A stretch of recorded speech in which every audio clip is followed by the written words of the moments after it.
स्वागत है आपका। आप देख रहे हैं प्रार्थना हो स्वीकार। मैं हूं आपके साथ रेखा और आज बात करेंगे कलश की, जो शुभता का प्रतीक है, शक्ति का प्रतीक है, जो हर धार्मिक अनुष्ठान का हिस्सा होता है। कलश को लेकर ऐसी मान्यता है कि ये सभी तीर्थों का प्रतीक होता है। कलश में सभी देवी देवताओं की मातृशक्तियां होती हैं। इसके बिना कोई भी पूजा पूर्ण नहीं हो पाती। क्या आप ये जानते हैं कि कलश क्यों हर पूजा अनुष्ठान का हिस्सा होता है और क्यों कलश को पूजा के संपूर्ण लाभ के लिए प्रयोग किया जाता है? तो आज हम आपको बताने जा रहे हैं कलश से जुड़ी हुई ऐसी ही कुछ रोचक बातें।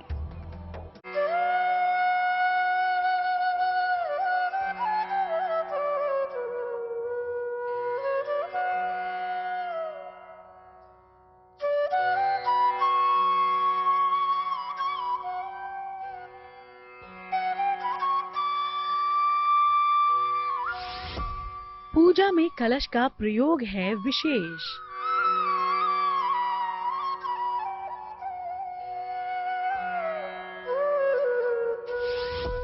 कलश का पूजन दूर करता है क्लेश।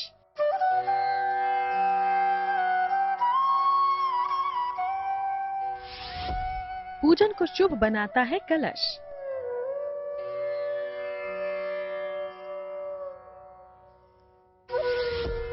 मनोकामना पूर्ति का मार्ग है कलश।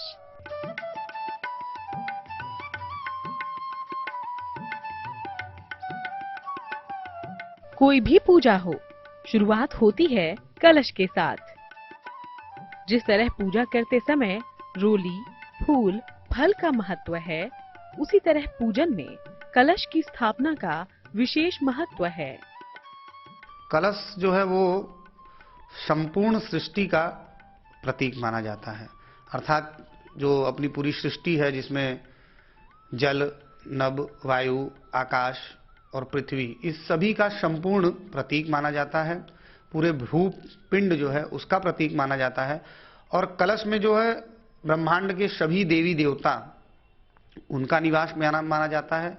और जितने भी संसार में तीर्थ हैं, सभी तीर्थों का प्रतीक माना जाता है। किसी देवी देवता का पूजन कलश स्थापना के बिना अधूरा माना जाता है। कहते हैं, जिस कार्य की सिद्धि के लिए पूजन हो रहा है, उसकी सिद्धि में कलश का होना सफलता की मुहर होती है। ज्योतिषी कहते हैं कि कलश की स्थापना करने से घर में सुख समृद्धि बढ़ती है। जितना बड़ा अनुष्ठान होगा उसके उतने ही कलश रखे जाएंगे। और हर जितनी भी पीठ स्थापित होती हैं, नवग्रह की पीठ होगी उनका कलश अलग होगा। जो षोडश मातृकाएं होंगी उनका कलश जो है वो अलग होगा। विभिन्न प्रकार के देवी देवताएं हैं जो उनके सहचर्य हैं, जैसे ओम का कलश अलग होगा, वास्तु का कलश अलग होगा। सबके कलश होते हैं। फिर उस कलश के अंदर उस देवता की स्थापना करके उस कलश की पूजा की जाती है। चलिए आपको बताते हैं क्यों है कलश का इतना महत्व। कलश हिंदू धर्म की उपासना का एक बड़ा प्रतीक है। इसकी स्थापना करके ही पूजा की शुरुआत की जाती है। मान्यता है कि पहली बार कलश का निर्माण विश्वकर्मा ने किया था। मान्यता है कि पहली बार कलश में अमृत रखा गया था, इसलिए इसको मंगल कलश या अमृत कलश भी कहते हैं। तो पूजन में कलश का प्रयोग कितना पवित्र माना गया है, ये आपने समझ लिया। लेकिन सवाल अब ये उठता है कि किसी भी पूजन में कलश की स्थापना कैसे करनी है। वो कौन से नियम हैं जिनको अपनाकर आपको कलश की स्थापना करनी चाहिए? चलिए आपको बताते हैं। कलश स्थापना का सबसे प्रमुख नियम यह है कि शुभ मुहूर्त में करना चाहिए और इसे जो है उत्तर पूर्व यानी ईशान कोण में स्थापित करना चाहिए। और सबसे प्रमुख है कि कलश में किस प्रकार का आप कलश लेते हैं, यानी किस धातु का बना हो। तो वो अशुद्ध धातु का नहीं होना चाहिए। सोना, तांबा, पीतल, चांदी, या तो फिर जो कि बहुत पवित्र माना जाता है मिट्टी, उसका आप ले सकते हैं। और मुख्य रूप से कलश जो है 2 स्थानों पर स्थापित किया जा सकता है। एक, अगर जमीन में यदि आप करते हैं तो मिट्टी या फिर बालू जो कि पवित्र होनी चाहिए उस पे। और दूसरा जो है लकड़ी के चौकी पर, हो सके तो चंदन की लकड़ी हो तो उस पर स्थापित करना चाहिए।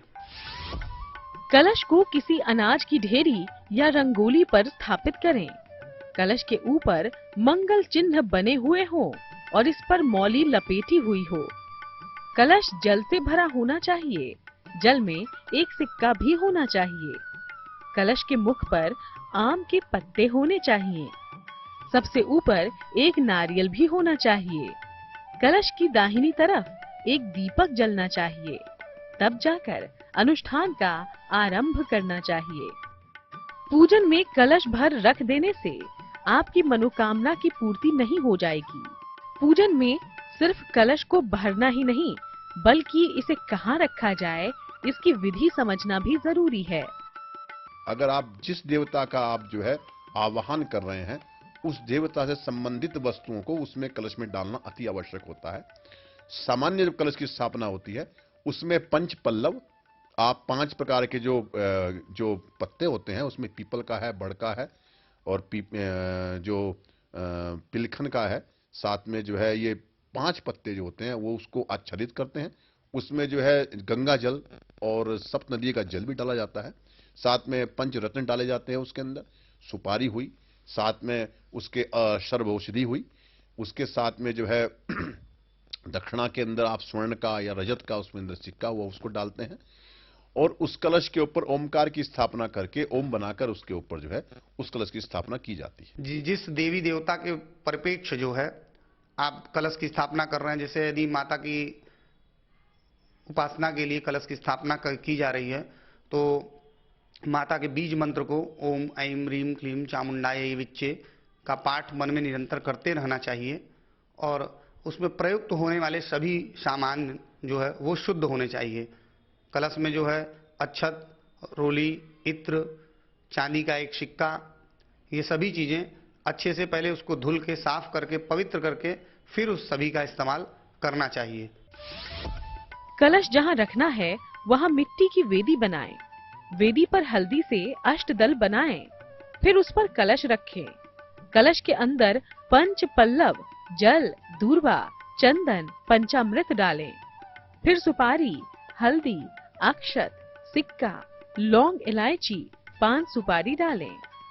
कलश के ऊपर रोली से स्वस्तिक बनाएं। कलश के ऊपर आम के पत्ते भी रखने का विधान है। कलश पर नारियल रखने से पहले ऊपर कटोरी में जौ या गेहूं रखें। कलश पर नारियल को लाल कपड़े से लपेट कर रखें। इसके बाद पंचोपचार से कलश का पूजन करें।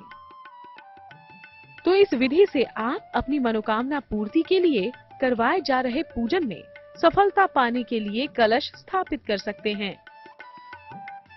आगे हम आपको बताएंगे कलश स्थापना में किस तरह की सावधानियां आपको अपनानी है और कलश का विसर्जन कैसे करना है। कलश जितना शुभ है, उसके प्रयोग में उतनी ही सावधानियां बरतनी होती हैं। कलश की शक्ति का प्रयोग सावधानी के साथ ही करना शुभ फल प्रदान करता है। तो कलश के प्रयोग की सावधानियां क्या होती हैं, आइए आपको बताते हैं।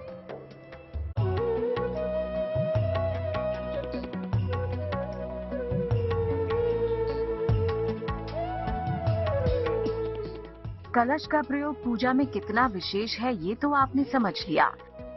इसके साथ ही कलश के बारे में ये जानना भी अब जरूरी है कि अगर आप उसे स्थापित करते हैं तो उसके नियमों का पालन भी जरूर करें। कुछ सावधानियों का भी ध्यान रखना जरूरी होता है। वो कौन सी सावधानियां हैं? जैसे आप किसी देवी का अनुष्ठान कर रहे हैं तो उसमें नारियल का जो रखने की विधि है वो आप उसको फ्लैट करके रखेंगे, उसका मुख ऊपर की नहीं होगा। यदि आप जो है भगवान विष्णु का जो है स्थापना कर रहे हैं तो कलश के जो है ऊपर जो है जो नारियल रखा जाएगा उसके मुख ऊपर की ओर होगा।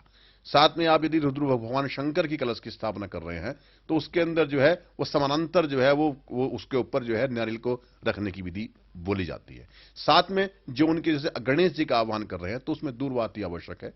भगवान विष्णु को जो है पीला पीत वस्त्र ज्यादा पसंद है, उसमें रख सकते हैं आप जो है। भगवान शंकर को बिल्वपत्र पसंद है ज्यादा, बिल्वपत्र रख सकते हैं। तो जिस देवी देवता को जो चीज पसंद है उसका आह्वान करके उस वस्तु को उसमें रखी जा सकती है। कलश की स्थापना वाले घर में सात्विकता होनी चाहिए। इसके समक्ष बैठकर मंत्र जाप करना चाहिए। बिना अनुष्ठान की समाप्ति के कलश का मुख ना खोलें। कलश कम से कम 1 दिन और ज्यादा से ज्यादा 10 दिन तक रख सकते हैं। प्रयास करें कि मिट्टी का कलश ही स्थापित किया जाए। कलश स्थापना और उसके पूजन के बाद उसको यूं ही भूल जाना भी कलश स्थापना के नियमों का उल्लंघन है। यहाँ ये ध्यान देना जरूरी है कि अनुष्ठान के बाद स्थापित किए गए कलश को विसर्जन भी बहुत जरूरी है। चलिए आपको बताते हैं कैसे करते हैं कलश का विसर्जन। कलश विसर्जन जब पूजा उपरांत ये होता है कि अब कलश की स्थापना के बाद जब पूजा की समाप्ति हो जाती है तो विसर्जन करने के लिए सर्वप्रथम जो है कलश की पूरी तरीके से पूजा करनी चाहिए।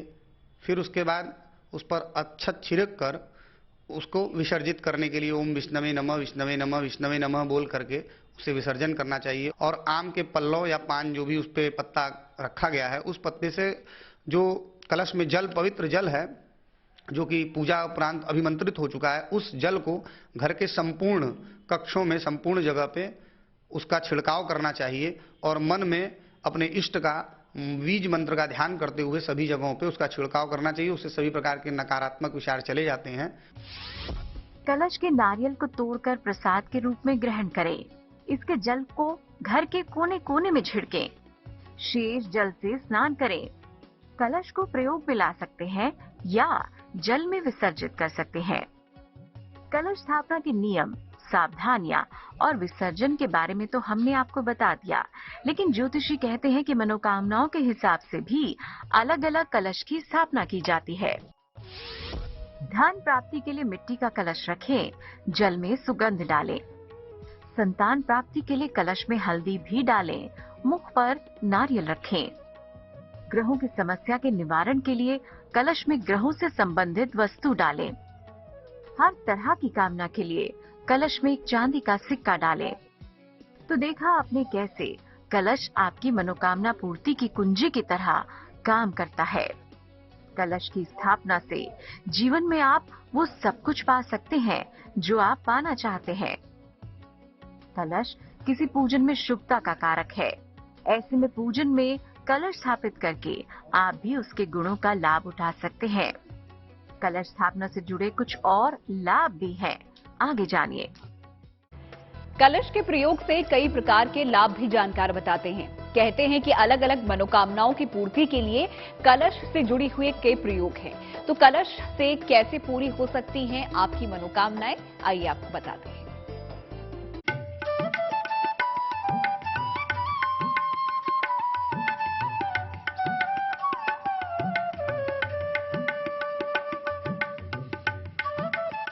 कलश से जुड़ी कई बातें हमने आपको बताई। कलश की स्थापना क्यों की जाती है, ये भी हमने आपको बताया। ये तो आप जान गए कि पूजन में कलश की स्थापना करने से मनोकामना पूर्ति में मदद मिलती है, लेकिन उसके अलावा भी कलश स्थापना के कई लाभ हैं। किसी भी कार्य को करने के लिए संपूर्ण सृष्टि का जो आवाहन करते हैं, सारी सृष्टि आपके प्रति आपको अपना आशीर्वाद प्रदान करने कलश के रूप में आपके यहाँ उपस्थित हो जाती है। जीवन के लिए जिस प्रकार जल सबसे अनिवार्य है, उसी प्रकार से किसी भी वृहद पूजा में कलश की स्थापना अति अनिवार्य है और उससे हमें जो है सब प्रकार के सुख, स्वास्थ्य और समृद्धि की प्राप्ति होती है। कलश में नारियल रखने से घर की बीमारी दूर होती है। कलश पर नारियल का मुंह ऊपर की तरफ राहु के लिए रखा जाता है।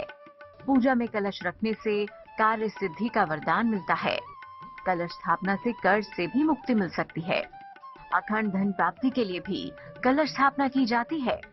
नवरात्र में कलश स्थापना से माँ दुर्गा की असीम कृपा मिलती है। तो कलश को सिर्फ कलश समझने की भूल ना करें। ज्योतिषों की माने तो पूजन में रखे जाने वाले कलश की शक्ति काफी असरदार होती है। पूजन में कलश को पूरी श्रद्धा और भक्ति भाव से रखने से मनोकामना की पूर्ति में बाधाएं नहीं आती। तो आप भी कलश से जुड़े इन महाप्रयोगों को अपनाकर अपने जीवन में लाभकारी परिवर्तन ला सकते हैं। Bureau report, good news today. तो कलश से जुड़ी हुई कुछ महत्वपूर्ण जानकारियां आज इस खास कार्यक्रम में हमने आपको बताई। इसी के साथ प्रार्थना हो स्वीकार में आज के लिए इतना ही। दीजिए इजाजत और देखते रहिए GNT।